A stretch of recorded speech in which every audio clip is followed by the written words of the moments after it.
Benar. Nah, kalau misalnya kita menjadi seorang Katolik yang baik, kita juga harus berbuah yang manis. Yang dimaksud dengan menjadi seorang Kristen yang baik atau Katolik yang baik dan juga berguna bagi masyarakat.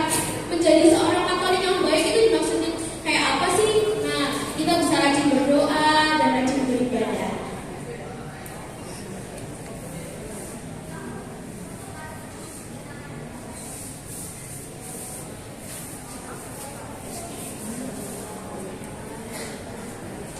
Lalu di sini ada profil Santo Paulus Rasul. Yang pertama, Santo Paulus Rasul itu dulunya merupakan penganiaya orang Kristen dan dia bertobat lalu dia menjadi rasul bangsa-bangsa lain. Akhir hidupnya dia dipenggal di bawah perintah Kaisar Nero. Lalu di sini ada rekap-rekap kegiatan wilayah Santo Paulus Rasul. Di sini yang pertama ada jalan salib ke Pondok Simun, lalu ada ziarah ke Muhammadiyah, tugas kor, dan juga di sini ada mencari dana dengan menjual sosis. Dan di sini juga ada membuat rajin dari hari pertama, hari kedua, dan sampai seterusnya. Di sini ada profil rekat-rekat wilayah Santo Paulus Rasul. Lalu di sini kita sudah mencantumkan Monsignor Sugio Pranata sebagai contoh buah yang berkembang dengan baik. Karena selain berguna bagi gereja Katolik, dia juga berguna bagi masyarakat Indonesia. Jadi kita sebagai orang Katolik yang baik, kita juga harus bisa menjadi orang yang berguna bagi masyarakat. Dan di sini untuk di sini juga bisa memuat banyak kegiatan yang sudah kita lakukan. Di sini kita punya kegiatan scan, bisa di scan untuk melihat kegiatan-kegiatan kita lainnya. Sekian presentasi kita. Terima kasih semuanya. Terima kasih. 100% Katolik. Karena kami 100% Katolik, 100% Indonesia. Bapak pendampingnya juga ikut berapa ya? Pak Dini silakan. Kayaknya saya nggak berani komen deh. Kayaknya anak saya sendiri gitu ya. Jadi kalau saya komen nanti agak ya gimana gitu ya. Tetapi mungkin saya geser ke Bu Indri untuk biar menanyakan atau berkomentar. Cuma saya mau kasih pujian saja. Visual Anda yang kita tampilkan dari semua mading yang ada, visual ini menurut saya paling lengkap karena mulai dari struktur kepala, badan, dan kaki semuanya terhias. Mading, itu sangat oke. Tepuk tangan bersama rekan kamu.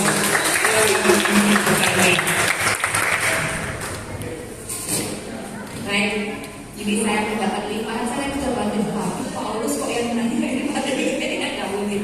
Baik, selamat malam teman-teman. Ya ini tadi kan diminta untuk scan ya, saya sudah coba scan ini. Nah ini baru dibuat kemarin ya. Dari minggu kemarin sebenarnya kita udah mulai merancang. Ya, untuk yang ini blogspotnya. Oh, itu Barusan hati ya. Oke, ya. Tapi kalau di ininya datanya, nah ini berarti ada PR ini.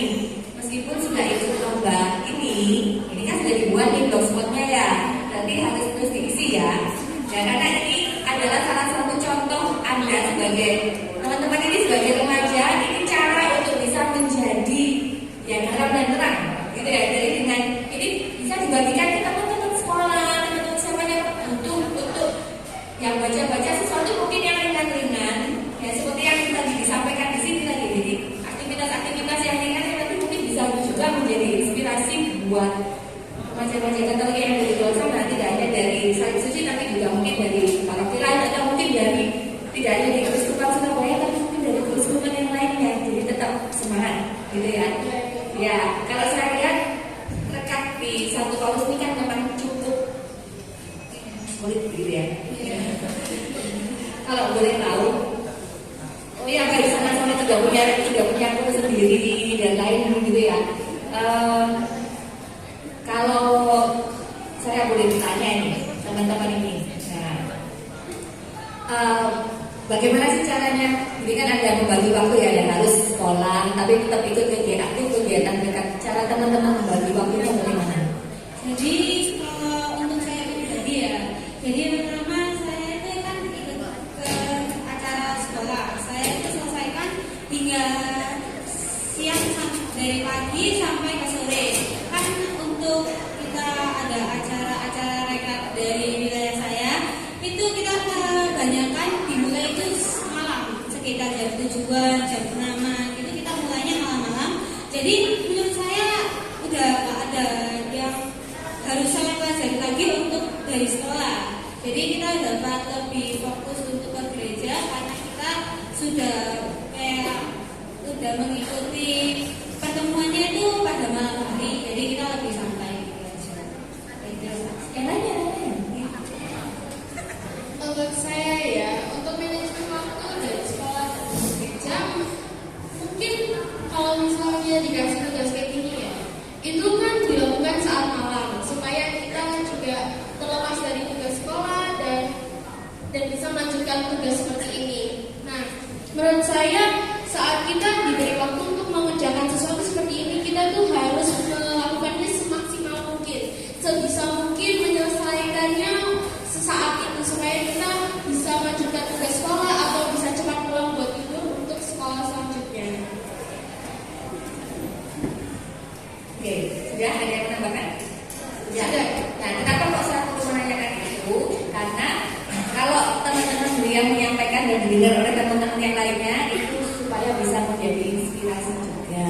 Jadi supaya tetap, ya maksudnya bersemangat juga, tidak hanya istilahnya itu tenggelam gitu ya dengan tugas-tugas sekolah, tapi ternyata ada kok masih bisa loh menyisipkan waktu untuk juga berkegiatan bersama untuk aktivitas gereja. Semangat, terima kasih. Terima kasih. Terima kasih kepada Bapak.